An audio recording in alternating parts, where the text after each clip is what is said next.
welcome to the Fantasy Football Mafia. How you doing, guys? How you doing? How's it going, Jabroni'S? They're only Jabroni'S if they don't like and subscribe to our videos. But today we have our Jabroni episode. Other people might call it a fantasy bust episode, but we're going to call them Jabroni'S. What is exactly what they are. Is it something like you eat, or? I mean, I just knew it was because The Rock said it all the time, and he had the people's eyebrow. The Rock. Got to give him the people's eyebrow. Who's your favorite wrestler? The Rock, for sure. The all Rock? Time. All time. If you're going to pick The Rock, I'll pick Stone Cold. I like Stone Cold. I love Stone Cold, too, man. That guy was Stone Cold. Sounds weird. Mine, was good. One of my favorites was Jeff Hardy. Jeff Hardy was good. I like Jeff Hardy. Edge was dope. Crazy stunts. Edge was dope, too. I loved Edge. Edge was dope. Did you see the Jeff Hardy video when he wasn't in the WWF? It was like something afterwards. I don't think it was called like TNN or something like that. TNA. And he showed up to the match drunk. Yeah, he was a dick. I mean, he was an addict, bro. Like he had some issues. So yeah, he was facing Sting, and he showed up to the match drunk. Anyway. And within like 10 seconds, like the boss came and like realized he was drunk and like called off the match. You sure it wasn't like scripted? No, he had some real issues. It was 100% real. Yeah, he had some real issues. I think he was suspended after that. He was like he hit that rock bottom. Like it was bad. Yeah, it was like really bad. Anyway, Jabroni'S. But onto Jabroni'S. So I'm actually gonna go ahead of Joey, so he doesn't take my pick on this. No, just like he did with the why last. don't I go first? You can go first, remember. I'm gonna go first, and I actually want to look Joey right in the eye on this one, right over here for my Jabroni pick. You're gonna take the guy, even though we established this. Josh Jacobs. That's my number one. Oh, okay. That's that. My number one Jabroni, Josh Jacobs. If you smell it's cooked. Nice. What the Baldy's cooking? I get it. He had over 1,300 scrimmage yards last year. But look, they completely revamped that offensive line. It went from one of the best to I don't even know what the fuck it is now. Then they went ahead and added Kenyon Drake. I know John Gruden is a huge fan of Kenyon Drake. He's going to get a lot of the passing work. Josh Jacobs is strictly just going to be a rushing running back. I don't think he's going to get really any passing work. That's what Kenyon Drake came for. And I don't know how good that offensive line is going to be. And then also, their defense sucks. So they're going to be playing from behind a lot. So I don't know exactly how much times they're going to run the ball. So Josh Jacobs, you're number one Jabroni to me, to all NFL fans, and the Raiders. I think the Raiders are Jabroni'S too. I think that's what happens with my number two. Raiders, you are Jabroni'S. I think this is like a very emotional Jabroni pick for him because and usually I would debate him, but I know this is a different type of segment that we're doing, so I'm gonna let him have his day. He can talk that talk, and go ahead, Joseph. I'll wait for number. Actually, no, don't go. No. Hold on. We're having a bet on Josh Jacobs. Oh, we are. We're having a bet. Serious. We have two bets in 2 episodes back to back. I like this. Wait, who are What's your bet? the other bets? I just remember the. No, I said this is the second bet. Yeah, this is the second one. Yeah, the first one was Johnny versus Logan. So let's do. What's your bet? Josh Jacobs finishes at a top 10 running back. Top 10. Just top 10. Top 10. PPR. I mean, I guess I have to take it because it's my guy. I mean, I don't have him ranked 10 though. I mean, I'll be honest. I have him ranked 15th. Or do you have? You don't have him ranked in the top 20. Nope. Wow. Joseph's with me on this one too. Yeah, he's a Raider. Yeah, so top 10 on RB. Let's do 12. Kind of meet me a little bit. We can do top 12. Let's do top 12. I'll actually let's meet in the middle. Top 11. In the middle, you won't even have him in the top 20, and I have him at 15. The middle would be 17. We're like, all right, let's do top 12. Top 12. There you go. Give me a 1 extra spot. I'll take this bet. Andrew, hold it down, baby. Let's go. Josh Jacobs. I don't think even Andrew would take that bet. Andrew's eating a donut right now watching this. I'll bet you anything. Anyway, go ahead, Seth. Number one Jabroni. Shoot. Okay. So for my first Jabroni, I have Evan Engram. Ah, come on, man. I don't know why you like him. For his ADP, he's 13th, which is actually for tight ends, which is actually not that bad. I think that's pretty fair. But last year he had the lowest grade PFF grade of his career with 60.5, averaging a career low of 1.28 receiving yards per route run. It's horrible. It's bad. He's obviously very talented, but he's dropped 25 balls the last 4 years, which is two Is that more good? it's two more than any other tight end in the league over that span. So it's pretty bad. Not to mention he has Daniel Jones as his quarterback, who can't hit anything. He missed him a couple of times last year when he was wide open. So I don't think there's no way Engram can return much value, especially with this ADP. Especially he's competing with all these other guys now on the roster for targets. They added Golladay. They even added Rudolph in the same position. So that's another guy he's have to compete with. And then you take account Ingram's injury history. I'm staying away from Engram. He's a complete jabroni. He should know his role and shut his mouth. Ooh, I like that finish. That is awesome right there. I like that one. I like that. I guess I'm gonna go out of order because I want to kind of segue from what Seth just did for everybody right there. Oh my gosh! Are you fucking kidding me? And I'm gonna go with his teammate. Do you have his teammate too? Don't tell me you have Golladay. I do have Golladay. Golladay is my daughter. I knew you would have Golladay. I told you he's gonna have one of yours. Anyways, so I'm going. It was perfect. I didn't even know, but it's perfect that I just do this every time. I love it. I love it. Anyway, yo, what color underwears are you wearing too? I'm just curious. We were fucking thinking the same. That is pause. We're both wearing black shirts too. Like literally, it's fucking bullshit. Like an Oreo. Anyway, so Kenny G, man. I think along the same reasons, I would just say, as a guy like Engram being a jabroni, tied to the change in QB, as far as my take, Stafford to Daniel Jones, not just talent, but downfield success. I think that's where Kenny Golladay has really gotten his name and his all his publicity and his fame really is downfield success. He's a great guy. Don't get me wrong. He's a great player, but he just isn't a target monster. Stafford ranks much higher than Daniel Jones in deep throw air yards. And obviously this offense still runs through Saquon, through the ground game and through a lot of dump offs. There's a loaded wide receiver core as Yosef just alluded to. Healthy Saquon, Evan Engram, Darius Slayton, Sterling Shepard, Kyle Rudolph, Kadarius Toney, the rookie they just drafted, and John Ross. Wow. It's just a lot going on in that position. Man, too much. The offense ranked 28th last year in deep pass attempts. Again, Kenny Golladay, most of his success is deep passes and getting those jump balls. I'm not going to say he's not going to do any of that this year, but it's just that I think that's his main success is coming from. It's not really a check down guy or possession receiver. To me, he's no better than a wide receiver 3 in this offense. I really don't think you can hang your hat on him as being a reliable top 2 wide receivers on your roster in managed leagues. Kenny Golladay, an interesting stat. He's actually been one of the worst wide receivers in creating a separation. Yeah, you mentioned there's a reason why he's getting so many jump balls and crazy catches because the guy can't get open. Body guy. He can jump over you, but he can't get open. Yeah. So yeah. I think you're up, Brian. You gotta. You took my fucking guy. It's second jabroni. I'm gonna go with Odell Beckham, who's one of the better looking jabronis in the league. I must say. I don't know what you guys think. He's dissing my guys though, man. Like you guys dissing my guys. Josh Jacobs now OBJ. Jesus. OBJ. Look, I'm not a huge fan of Baker Mayfield. He's not the quarterback I want throwing to my wide receiver. So that's one thing. Number 2, it's a running offense.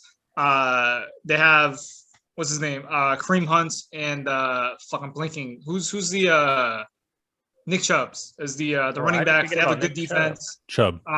So I don't think they're going to be behind throwing a lot. I don't know. OBJ doesn't seem that really good wide receiver in that offense. I still feel like he has talent, but I feel like in that offense, I wouldn't expect anything special out of him. So OBJ, you're a jabroni. Know your role and shut your mouth. Nice. It's still Yosef's line. Yeah, I stole mine. Be original. Come up with something new. I know, man. Oh, wait, is it me now? All right. So I'm going to go with another giant. Not surprising. And this one Wow, this we're one just actually dissing might the be whole team. surprising for you guys. So I'm going to go You with went with Barkley? Saquon Barkley. Wow. Oh That's my my guy. gosh. Oh Look at this. my So goodness. Don't do this to me, guys. Barkley, if you notice, doesn't really do that great against good defenses, okay? Past few years. And he has the second hardest schedule for running backs coming up. Not to mention he's very injury prone. He's only played 15 of the last 32 games past 2 years. You mentioned the bad offensive line. You mentioned the more options now in the passing game. So who knows how much passing work he's going to get. And I'm really just taking account the ADP. I mean, he's getting drafted top 5. For me, I'm not drafting him anywhere near top 5. So that, for me, it's a bust in the first round. And you're taking a huge risk getting a guy like Saquon. I think the only thing really going for him right now is those huge quads that Brian loves to mention. Other than that, obviously he's super talented. I Who mean, do you I'm think not has saying better quads, him or AJ Dillon? Saquon has like number 1 quads, man. Think so? Yeah. Oh yeah, for sure. Saquon. He can't compete. But yeah, I had to put him here. He's just a guy I'm not too high on this year, and I think he's a very risky play. So he's a jabroni. He is not a jabroni. That's just bad. Jabroni. We're not debating. We're not debating. It's okay. I was going to pull up some game logs against some decent defenses, but it's okay. I have to get to my jabroni first. My jabroni is also in the first round. It's Alvin Kamara. Oh, you're gonna get mad at me for Barkley? Alvin Kamara. Yes. All right. Yes, Mr. Number 1 running back from last year. Mr. 25.2 fantasy points per game. Yes, the running back who has the most receptions and the most receiving yards for a running back during his first 4 years in the league. Sounds good to me. 326 receptions, 24 yards in those first 4 seasons. He's also had over 80 receptions in those first four years too. I think he first 3 years actually 81 on the dot, and then last year 83. So a lot of catches over these past 4 years. So why is he a jabroni? Yeah, but it doesn't matter what you think. He's a jabroni. I had to do that. I had to do it. All right. But Drew Brees is not there. Drew Brees was the reason why this guy had 326 yards. Catches these past 40 seasons. His value is tied to the pass game. I know Brian, Mr. Baldy, is talks on end about catching running backs that catch balls out of the backfield. But just Jameis Winston or Taysom Hill, whichever guy gets the nod, the uncertainty is still there. Who's gonna be the starting guy? Well, let's just use Jameis Winston for instance. Jameis Winston, his rookie year, he only, I think actually for the first 4 years he was in Tampa Bay, he only threw to his running back 16% of the time, which is amongst the lowest in the league. His rookie year, Charles Sims, you guys remember Charles Sims? He caught 51 balls only that rookie year. After that, the last 3 years he was in Tampa Bay, Jacquizz Rodgers, 38 catches only out of the backfield in Tampa Bay. Yes, this is a new system. It's a new offense. He's been in the league. He's been in that system before with Sean Payton. Sean Payton loves to get Alvin Kamara the ball. But we also use Taysom Hill. Let's say Taysom Hill gets the nod. Taysom Hill in the 4 games that he started, how many targets did Alvin Kamara get in those 4 games? Yeah, not a lot. I had him on my 16 team. targets. You do the math. He only had egregious 10 catches out of those first 4 games. So he had a big dry spell. We all know. Yosef, firsthand. The last game, I think it was one of the last games of the year. I know he got 18 touchdowns, right, last year in total. 6 of them came in one game. all came in that last game. 6 of them came in one game. So he also had 18 touchdowns before in 2018. Do you guys remember how many touchdowns he had in 2019? 18? No, he had 6. Oh. And then 2020 he had 18 again. So there is that little drop off, the touchdown regression. So I think I've laid it out my case, and Alvin Kamara should know his role. All right. So let's say you have the 4th pick in the draft. You have Kamara laying there. You have Barkley. And I'm taking Zeke. Hands down. Zeke's number 4. Okay. That's what I want to ask. Okay, let's say Zeke's off the board. Then Kelsey. Kelsey's 5. At 4? If Zeke's off the board, that means the other 3 running backs. If Derrick Henry's there, I'm taking Derrick Henry. Okay. Yeah. I'm taking those first 4 running backs first, So and then I'm looking at Kelsey Kamara, or Tyreek Hill. You wouldn't draft. You would take Kelsey over. I'll probably Tyreek Hill first. I love Tyreek more than Kelsey because I still love Waller, but I'm gonna still, based on security, I'm gonna go that route. All right, taking notes for next draft. Hey man, there's a lot of time before our draft. Things can change. True that. But Number 2, Jabroni. Hill the first round. Hill or Kelsey. Number 2, Jabroni for Mr. Baldy. Baldy, come on, you big Jabroni. Are we at number 2 or number 3? All right, number 3. Wait, he was first, huh? Yeah, so this is your last My Jabroni. bad. My last Jabroni. So my last Jabroni that I'm going to go with is A.J. Brown. What? So you just dissing people, bruh. I'm going with A.J. Brown. They had lost Jonnu Smith. I understand that. And Corey Davis, so it might be a little bit more receptions up, but Julio Jones is there. That is still a run-first offense.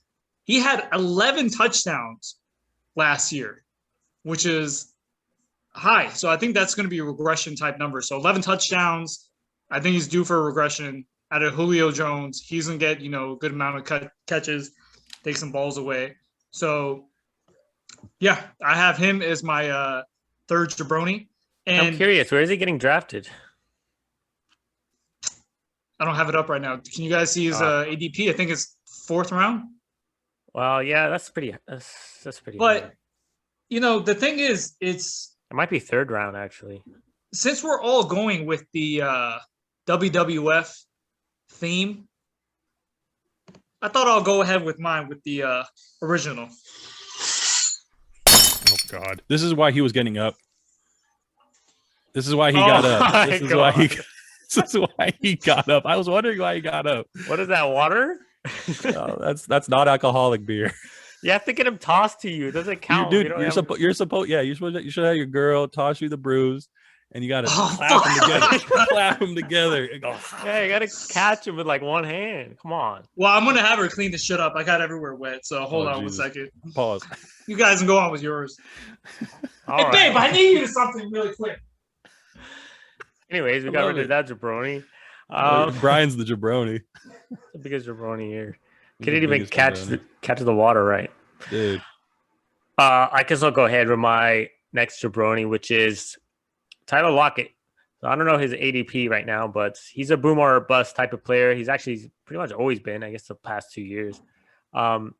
Majority of his production last year came in like 3 games, which is pretty concerning. And I literally think those 3 games were against me because that's every time I played against Tyler Lockett, he had a great game. But other than that, he was like pretty much he was non-existent. Yeah, non-existent. And Seahawks, they came out and said they're going to try to run the ball more, so that brings down his value even a little bit less. And then you have Metcalf, who's the obvious number 1, is going to take the targets. They added Everett. They're probably going to use him in the passing game. So Tyler Lockett is just I never really want those boomer bust type players anyways. And now all these other concerns come into it. He's had his injuries as well. He's someone I'm trying to stay away from as well. It kind of depends though. I mean, I agree with you largely, especially for managed leagues like season long. I mean, you want consistency week in and week out more than anything, but it's also how much you're, where you're drafting him. I mean, if he falls a couple extra rounds, you might take him just because he's going to win you weeks, right? Because his pop is kind of like a Darnell Mooney, like we just alluded to last episode, where it's like he might have a couple big weeks, but you're also taking him way late in the draft, where you're just kind of wanting those big weeks. But in a format like best ball, Tyler Lockett's probably a really good pick, regardless of his ADP, because he's going to win you weeks, and you're going to have those splash weeks in a format like best ball. But anyway, yeah, I guess that they expect him to be like a wide receiver 2 or something. I would not have him as a wide receiver 2, or maybe possibly in a flex, but on the bench, yeah, I'll gladly have him on my bench, put him in when someone's injured. Okay, gotcha. And my last Jabroni, and I've alluded to this in past episodes when I was talking about my wide receivers, and I had to go hand in hand. It is Justin Herbert. Wow. Yep. I have to do it. I have to stay on brand, man. I have to stay on brand. But he's facing the Raiders twice. That's automatically. Oh, this guy right here. Okay, full season of tape on this kid. Okay, that's first things first. There's a full season of tape on this rookie. I think defensive coordinators are going to know what he does well and what he doesn't do well. There is a sample size between the final 5 games, especially in the fantasy season, weeks 12 through 16. I'm not counting week 17 where he did throw up 300 yards and 3 touchdowns because Kansas City Chiefs were resting a lot of their starters on both sides of the ball. So weeks 12 through 16, a 5-game sample size, he was averaging a meager 16.2 fantasy points per game. He was QB 18 during that stretch. What defenses was he facing? Do you know? You can look him up, but he was QB4. I don't have those. I don't have every single one of those down. QB4, and actually one of those games was actually the Raiders. To be honest with you, but it was mainly a bad game versus the Raiders. I remember that. No, he was a decent game actually because it went to overtime and things like that. But the biggest thing that was didn't he have like the game-winning touchdown? He did. It was on the 1 yard line. Yeah. Anyway, he was QB4 from weeks 2 to 11, and he was averaging 24.3. So 24.3 to 16.2 is a pretty big drop off towards the end of the season. I think the biggest discrepancy in that sample size, though, was the game against New England. And again, a team like Bill Belichick, who's a defensive mastermind, again, with this film on this kid, they're going to watch that game and other games like that where he literally put up a dud. I think he only had 4 fantasy points against the Patriots that game. What was I going to say? Rookie years are hard to repeat. I think it was Kyler Murray's the only one who had the top 5 most fantasy points for a rookie season. He's the only one that improved on that performance. The other 4 quarterbacks, including Herbert, I'm predicting that they're not going to do it. I just think it's just hard to do that with the numbers. And I think he's a jabroni. Joe Lombardi. That was the other thing I was trying to bring up. Joe Lombardi. He had a stint with Detroit, Stafford, and Megatron.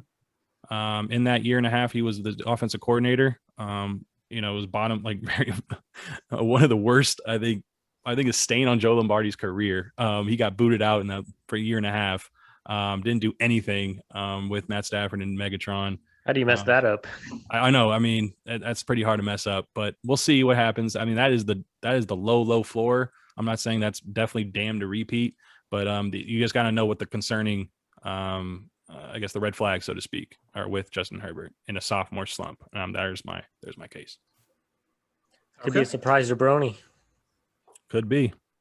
So if you guys want to mention who's your top 3 jabronis each. Oh, Joseph, who was your top 3 jabronis? My first jabroni was Evan Engram. My second jabroni was another Giant, Saquon Barkley. And my third was Tyler Lockett. And mine was, your 3? I started with Kenny Golladay, Alvin Kamara, and Justin Herbert. I had Josh Jacobs, Odell Beckham, and one of them I had to switch because Joey stole mine. Does anyone remember who the fuck? AJ Brown. He doesn't even remember. And then for my bonus jabroni, I had Raiders. So I have those are my top 4 jabronis. Oh, the Raiders? Just Raiders are my jabroni. Man, the Dolphins are my jabronis too. Especially They're facing we're gonna have another bet. Dolphins Raiders, week 3, I think what it is. That's fine, man. This is okay. So 3rd episode in a row, we're gonna have a bet. I'm glad these are all recorded. And Dolphins are facing the Panthers this season too. So I want. Wait, so what was the outcome of the Josh Jacobs bet, by the way? Like, if I win, what am I doing? What do you? Yeah, we didn't establish that. Yeah, I know. That's why I kind of want to get into more crickets. Well. More crickets, or are we doing something else? Nah, something else. You paying some ducats or what? I need diapers and formula, man, for my little one. So. Trying to think what's a good one. You know what? How about in the comment section, people can let us know what they think is a good bet. Oh, that's a good one. Good idea. It's a good one. Yeah. So let us know, and then we're not pussies. We'll fucking do it. So comment the most disgusting thing. Well, no. That they could get pretty nasty in there. Hey, keep it like PG-13 or something. Yeah, I mean, like it's got to be reasonable, but I mean, if it's out there, we'll probably do it. Yeah, be a good fella. Don't be a jabroni. Nothing. Don't be a jabroni. Be a good fella. I like that. Don't be a jabroni. Nothing we can go to jail over. Exactly. We ain't doing nothing illegal. We don't want to go back to jail, right, Joseph? Been there, done that. Yeah, jail's not a fun place. Anyways, so but I mean, even for this one, you want to leave it to the comments? What comments? Like for this bet, what's this wager about? Is it just winning the game? Raiders win. I get a. Versus Dolphins? Yeah. Oh, Dolphins are gonna win. Yeah, it's whoever wins. Okay, so we also leave into the punishment to the comments, or we deciding this one? Trying to think what's a really good bet to have. We might have to get back to you on this, guys. Yeah, we have like a few months. We can discuss it on the side, but we'll see like what's a really good bet. Well, we got 3 bets live, bro. This is nice. We I'm gotta get having Seth one in of some those of these too. though. We gotta get Seth in some of these though, because I mean, where you at? Yeah. He's just gonna be watching. And then Joseph, Dolphins are facing Panthers this year, so we're gonna have one too. Okay. Do it. We're gonna kick your guys' butts, man. Are you fucking kidding me? No, of course I'm not kidding. We're gonna kick your guys' asses. Wow. Okay. As long as CMC is still in the lineup, I mean, you have a shot. But I mean, We don't even need he's out. CMC. We did good. Oh, please. without him I mean, I hope he is, but You did good with him last year. What do you mean? Mike Davis did. I mean, the team as a whole didn't do great, but that position was doing good. For like 5 weeks. And then I told you the only other time I've ever seen a Panthers fan was a dude at a bar with his mom. That was the only time I've ever seen another Panthers fan ever was the guy who was at the bar with his mom. I've never seen a Dolphins fan, so I can't say. Come on, man. He just happens to be in the mafia, though. That's it. Tua was the number 1 selling jersey in the NFL. Fantasy mafia. So Dolphin fans are everywhere. Anyway. All right, want to wrap this up? This wraps up this episode, and then I'm thinking on the next episode we'll actually do a mock draft. Yeah. We still got to trying do to decide. I think we should. We're gonna do our draft strategies first, right? Let's do a mock draft. I'm kind of thinking, should each man for its own, or do we all just do it together? I think we should do it together. Just like join one random one, and we'll just do one live. We can share a screen and just do it. Yeah, the next one we could do. We can compete against each other. We could do a couple. Although the only problem with that is time, but we'll figure it out. We'll make sure we we hone in on our editing abilities. Oh, there's I know how to do it. There's like draft simulations that you can do and stuff like that. All right, so for sure. Figure it out. For sure. Okay. Until next time, don't be a jabroni and subscribe. And that's the bottom line, because the fantasy football mafia said so.